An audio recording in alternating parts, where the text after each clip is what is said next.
¿Y si te dijera que Australia pronto podría verse así? Por muy loco que parezca, hay un megaproyecto capaz de remodelar por completo la geografía del país. Aquí, en el continente habitado más seco del mundo, el agua es una paradoja.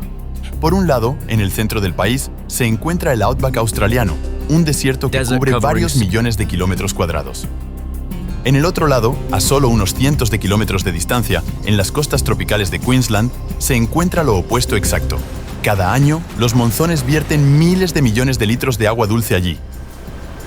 Agua que completa su viaje hacia el Océano Pacífico en solo unos días. Este contraste dio lugar, en 1938, a una ambiciosa idea de ingeniería, el esquema Bradfield. Imaginado por John Bradfield, el hombre detrás del icónico puente del puerto de Sydney, este proyecto visionario propone desviar el agua de los ríos que fluyen a lo largo de la costa noreste de Queensland hacia el árido interior del país, obligando al agua a llegar al lago salado más grande de Australia, el lago Eyre. El objetivo es monumental: irrigar millones de hectáreas, fertilizar el corazón muerto del país e incluso alterar permanentemente el clima regional a través de la evaporación de nuevos mares interiores. Incluso hoy en día, el Plan Bradfield sigue siendo la gran fantasía nacional, una promesa que obsesiona a la clase política durante cada gran sequía. My first solution is to build the Bradfield scheme. Bradfield type scheme. Bradfield scheme. The Bradfield scheme. The new Bradfield scheme. Después de décadas de debate y controversia, una evaluación científica exhaustiva realizada por la Agencia Científica Nacional de Australia, la CSIRO, finalmente permite que se analicen sus verdaderos fundamentos. Entre enormes flujos de agua, gigantescas infraestructuras y presupuestos que alcanzan decenas de miles de millones de dólares, el sueño de Bradfield ahora se enfrenta a la precisión de la hidrología moderna. En este nuevo episodio de Buscando, regresamos al origen de este proyecto para entender cómo una ambición logró fascinar a una nación durante casi un siglo. Desde los orígenes geológicos del mar Eromanga hasta la construcción de un túnel de desviación de 144 kilómetros y los verdaderos desafíos que enfrenta el futuro de la región, aquí está la historia, los secretos y las verdades científicas detrás del esquema Bradfield, la mayor apuesta de desarrollo de tierras jamás propuesta en Australia. Para entender la idea de John Bradfield, primero debemos observar cómo se formó el continente australiano, y para ello debemos retroceder en el tiempo, mucho antes de la aparición de los primeros humanos. La historia geológica de Australia comienza en la era de los dinosaurios. Hace 180 millones de años, el continente isla no era nada parecido a un desierto. Estaba unido a un supercontinente, Gondwana. El clima era húmedo y la tierra estaba cubierta de frondosos bosques llenos de vida. Una era lejana que aún deja una huella intacta hoy en día. En el extremo norte del país, algunas selvas tropicales han cambiado muy poco desde entonces. A lo largo de la costa, se encontraba la Gran Cordillera Divisoria. Hoy en día, estas montañas bordean la costa, pero en ese momento eran parte de una inmensa cadena que unía Australia con la Antártida. Fue al oeste de esta cordillera, durante el período Cretácico, entre 145 y 100 millones de años antes de nuestra era, cuando ocurrió un cambio geológico. El océano avanzó tierra adentro. Se formó un vasto mar interior. Este fue el nacimiento del mar de Eromanga. Durante millones de años, este cuerpo de agua poco profundo albergó un ecosistema marino y depositó gruesas capas de arena y arcilla en su lecho marino. Luego, el clima global cambió. Los niveles del mar bajaron y el mar de Eromanga se retiró y evaporó, pero el agua no desapareció completamente. Parte de ella se filtró en capas porosas de arena. Con el tiempo, estos sedimentos llenos de agua fueron cubiertos y sellados por rocas impermeables. Este mecanismo físico creó una de las mayores reservas de agua subterránea del planeta, el Gran Acuífero Artesiano, un gigantesco acuífero, el legado directo del mar de Eromanga. Más tarde, la superficie de la Tierra continuó moviéndose. Hace 30 millones de años, Australia finalmente se separó de la Antártida. En esta nueva isla, completamente aislada del resto del mundo, los reptiles, las aves y los primeros mamíferos evolucionaron por su cuenta. Un aislamiento total que explica la aparición de especies únicas hoy en día. Pero esta deriva continental tuvo una dirección precisa, hacia el norte. Australia se desplazó lentamente hacia el Ecuador y los trópicos, y el continente se calentó inexorablemente. La lluvia disminuyó cada vez más, y a lo largo de los milenios las grandes llanuras centrales finalmente se secaron. Los vientos cálidos erosionaron las rocas y las transformaron en arena. Las formas de relieve que observamos hoy en el Outback no son más que los restos de montañas muy antiguas desgastadas por la erosión. El hierro, presente naturalmente en el suelo, se oxidó. Es este óxido natural lo que le da al centro del país su intenso color rojo, visible desde el espacio. Así es como Australia se convirtió en uno de los continentes más secos del mundo, y es precisamente en esta historia geológica que John Bradfield basó su pensamiento en los años 30. El ingeniero y arquitecto australiano pasó mucho tiempo analizando la topografía del país. Primero, observó que la Gran Cordillera Divisoria actúa como un muro natural que atrapa las lluvias torrenciales en la costa este. También sabía que el desierto central descansa sobre nada más que la Gran Cuenca Artesiana. Estas dos observaciones lo llevaron a una conclusión. Si podía perforar estas montañas y desviar los ríos costeros hacia el oeste, sería posible recargar este acuífero subterráneo. El objetivo era ambicioso: usar la ingeniería para devolver el agua exactamente al lugar donde había estado hace millones de años. Australia es el continente habitado más seco del planeta, pero también es el que experimenta las variaciones climáticas más extremas. Mientras que el sur y el centro del país soportan años de sequía, el tropical norte de Queensland enfrenta la realidad opuesta. Es la región más húmeda de Australia, azotada por monzones que vierten cantidades colosales de agua en el océano. A este desequilibrio climático se suma una paradoja demográfica. Con sus 7.7 millones de kilómetros cuadrados, Australia es el sexto país más grande del mundo. Hoy, el país tiene cerca de 27 millones de habitantes, lo que representa una densidad media de apenas 3 personas por kilómetro cuadrado. Pero esta cifra es engañosa. La mayor parte del continente es desierto o semidesierto con muy poco valor agrícola. Como resultado, Australia es uno de los países más urbanizados del mundo. Casi el 91% de su población vive en áreas urbanas. Los australianos están realmente concentrados en solo el 1% del país, dejando la gran mayoría del territorio deshabitado. Si esta vacuidad geográfica es una realidad hoy, era aún más asombrosa en la década de 1930. En 1938, Australia tenía solo 6.900.000 habitantes. En comparación, al mismo tiempo, un país como el Reino Unido, 30 veces más pequeño, ya albergaba a casi 47 millones de personas. Fue de esta doble observación que nació el esquema Bradfield en 1938. En ese momento, el contexto geopolítico era extremadamente tenso. El norte del país, casi vacío, se percibía como una gran debilidad, completamente vulnerable. Este miedo rápidamente se convirtió en realidad. En febrero de 1942, en medio de la Guerra del Pacífico, el ejército japonés bombardeó la ciudad de Darwin en la costa norte. Este trauma de la Segunda Guerra Mundial y la extrema vulnerabilidad del país anclaron profundamente una doctrina nacional: poblar o perecer. Para convertirse en una gran nación capaz de asegurar sus fronteras, Australia tuvo que asentar masivamente a las personas y desarrollar la agricultura en el interior. Pero para hacer eso, necesitaba agua, y para tener agua, tenía que dominar la geografía.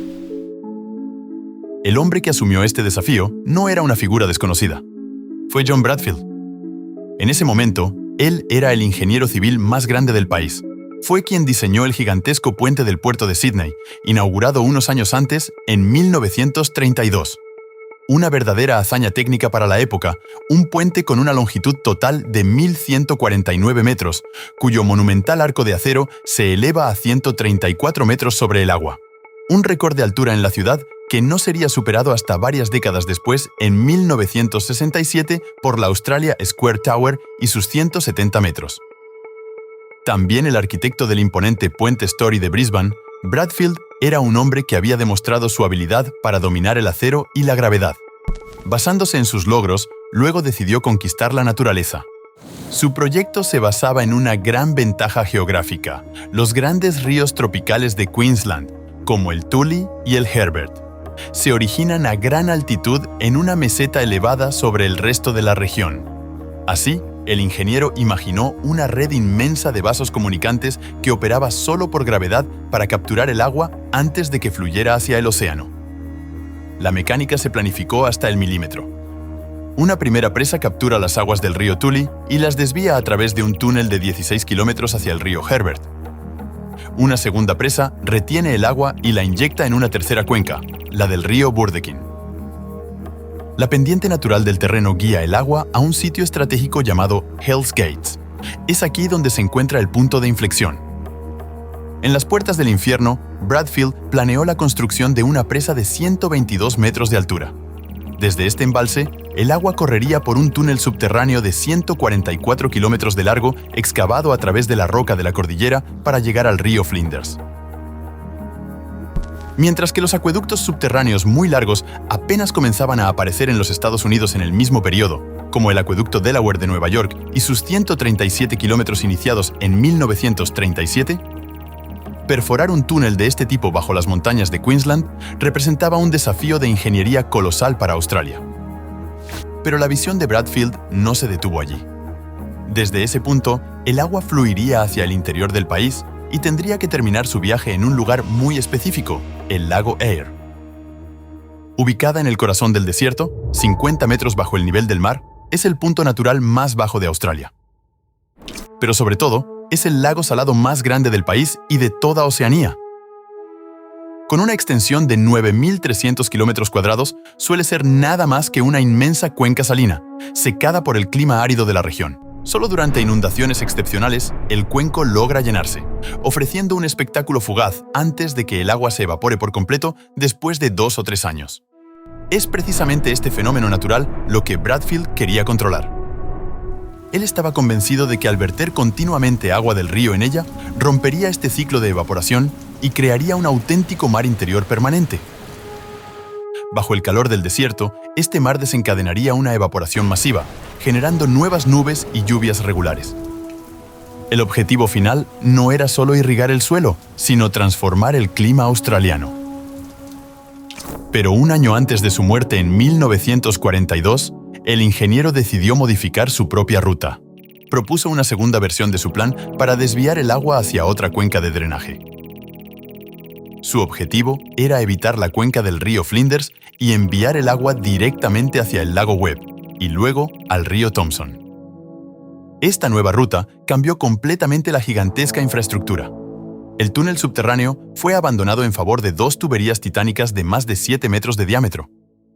Colocadas directamente en el suelo, estas tuberías se extenderían por casi 400 kilómetros.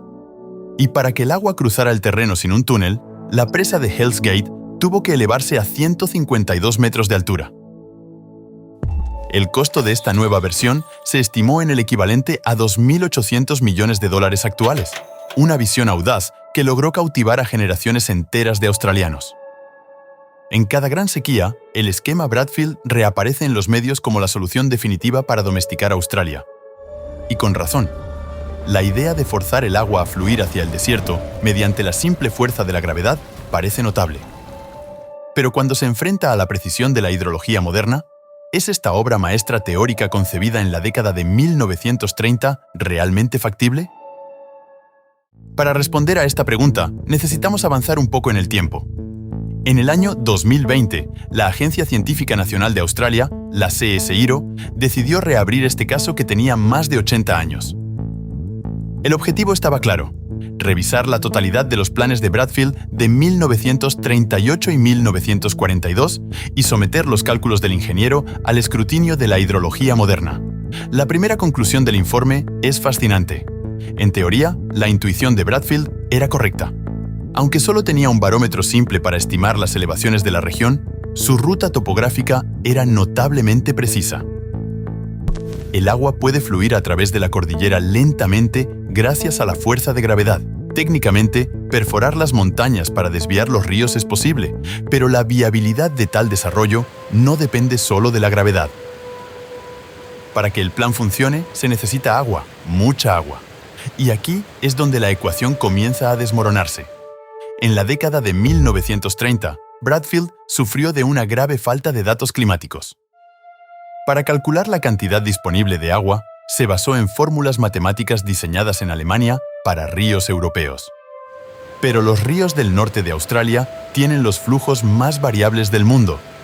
Al aplicar modelos inadecuados, Bradfield sobreestimó el volumen de los ríos costeros en más de 125%.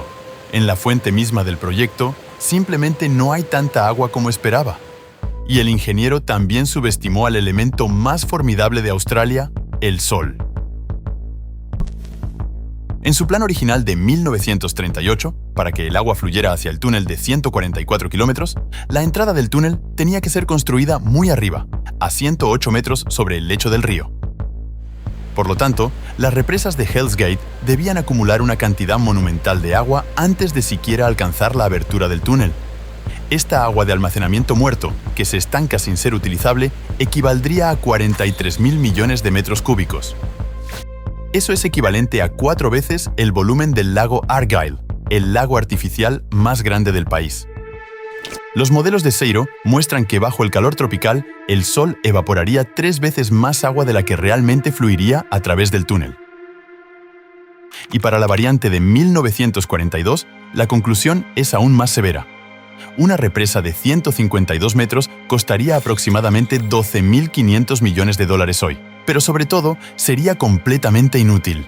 La evaporación en la superficie del embalse superaría las entradas de agua. En otras palabras, el embalse nunca se llenaría. Para tratar de encontrar una solución viable, los científicos de CSIRO imaginaron una versión modificada y optimizada. Al bajar la presa a 98 metros y acoplarla con un canal abierto de 680 kilómetros, el proyecto se vuelve más barato y mucho menos arriesgado. Este canal seguiría una pendiente suave con una toma de agua ubicada a una elevación de 45 metros. Correría hacia el sur hasta el lago Buchanan antes de unirse al río Thompson. Sobre el papel, esta versión corregida entregaría 4 veces más agua que el proyecto original por un costo total de infraestructura que varía entre 8 y 15.000 millones de dólares. Pero la pared de la realidad económica permanece. Primero, el tiempo de espera sería interminable. Las simulaciones climáticas calcularon que, después de la finalización de la construcción, tomaría un promedio de 19 años antes de que el agua finalmente comenzara a fluir hacia el otro lado. Miles de millones de dólares gastados en infraestructura que no generaría ningún ingreso durante casi 2 décadas. Finalmente, el costo de cada megalitro de agua entregada sería de aproximadamente $2.300, un precio que es completamente insostenible para la agricultura. Los analistas hicieron los cálculos. Incluso bajo el escenario más optimista con cultivos de exportación de muy alto valor, el proyecto sería un agujero negro financiero. Pero el error más trágico de Bradfield puede estar en el destino. El ingeniero prometió regar más de 10.000 kilómetros cuadrados de lo que consideraba la mejor tierra agrícola del estado. Un análisis de suelo moderno presenta un panorama muy diferente. Estas vastas llanuras, conocidas como las Mitchell Grass Downs, en realidad se asientan sobre una alta concentración de sal subterránea. Verter grandes cantidades de agua de riego sobre estos suelos causaría salinización secundaria. El agua llevaría la sal a la superficie, dejando la tierra permanentemente estéril. En el vasto área que Bradfield había imaginado, casi 100.000 hectáreas son realmente aptas para la agricultura. Eso es 10 veces menos de lo que él esperaba. Finalmente, los tiempos han cambiado. En 1938, los impactos ambientales y sociales no eran una prioridad. Hoy en día, desviar los ríos costeros amenazaría directamente los ecosistemas costeros, incluido el gran arrecife de coral. Además, las poblaciones indígenas ahora poseen derechos sobre la tierra y el agua reconocidos legalmente en estos territorios. Desviar ríos enteros sin su consentimiento es impensable hoy en día. En última instancia, las conclusiones del informe presentan una evaluación puramente factual. Una vez confrontado con los datos de hoy, el proyecto de John Bradfield consiste en la construcción de una presa conectada a un canal de dimensiones y costos irrazonables. Un inmenso sistema de desvío diseñado para transportar agua sobre cientos de kilómetros, solo para finalmente descargarla en suelos inadecuados para la agricultura a gran escala. El fracaso técnico y financiero del plan de 1938 podría haber marcado el final definitivo de esta era. Sin embargo, la obsesión por desviar los ríos del norte todavía existe hoy. Solo el objetivo ha cambiado. El objetivo moderno ya no es inundar el desierto central, sino enviar agua más al norte, hacia la cuenca del Murray-Darling. Esta cuenca es el verdadero granero de Australia. Es donde se concentra la mayor parte de la producción agrícola del país. En teoría, la idea de conectar el norte de Queensland, azotado por monzones, con el sur agrícola, afectado regularmente por la sequía, parece lógica. Pero al estudiar esta alternativa, la agencia científica se encuentra con exactamente el mismo obstáculo. Mover agua a lo largo de miles de kilómetros añade costos astronómicos sin proporcionar ningún beneficio real. La agricultura es un sector cuya rentabilidad depende de bajos costos de producción. Sin embargo, transportar agua a través de canales gigantes pondría a los agricultores en una situación insostenible. El agua entregada en el destino sería tan cara que los operadores solo podrían permitirse pagar alrededor de una décima parte de su costo real. Los derechos de agua aumentarían a casi $40.000 por megalitro, 5 veces más altos que los precios actualmente observados en el mercado. Para que este proyecto sea siquiera mínimamente viable, habría que imaginar escenarios completamente irreales. Cultivando solo productos de lujo y exportándolos al doble de su precio actual, la conclusión económica es clara como el cristal. Tomar agua de donde abunda y enviarla a un lugar donde el transporte la hace prohibitivamente cara es una absurdidad financiera. El megacanal norte-sur es, una vez más, nada más que una ilusión. A pesar de sucesivos informes científicos, ¿por qué persiste con tanta fuerza el mito del esquema Bradfield en el imaginario colectivo australiano? La respuesta está en la paradoja geográfica del país. Australia no es un continente sin agua. Es un continente donde el agua no cae donde vive la mayoría de la población. La idea de resolver este problema de un solo golpe, solo a través del poder de la ingeniería y un proyecto de construcción faraónico, es políticamente muy atractiva, especialmente en tiempos de crisis. Would you reconsider the revised Bradfield scheme if you get into office? The dream of the Australian people is to take the water, in my electorate where it rains all the time, 100-inch rainfall in Tully and Babinda, it never stops raining, take a little tiny bit of that and send it out to a beautiful, magnificent inland plain of Queensland and produce from it, a dream world that we could, like California did. Pero la verdadera solución para el futuro del agua en Australia no parece un canal gigante cruzando el país.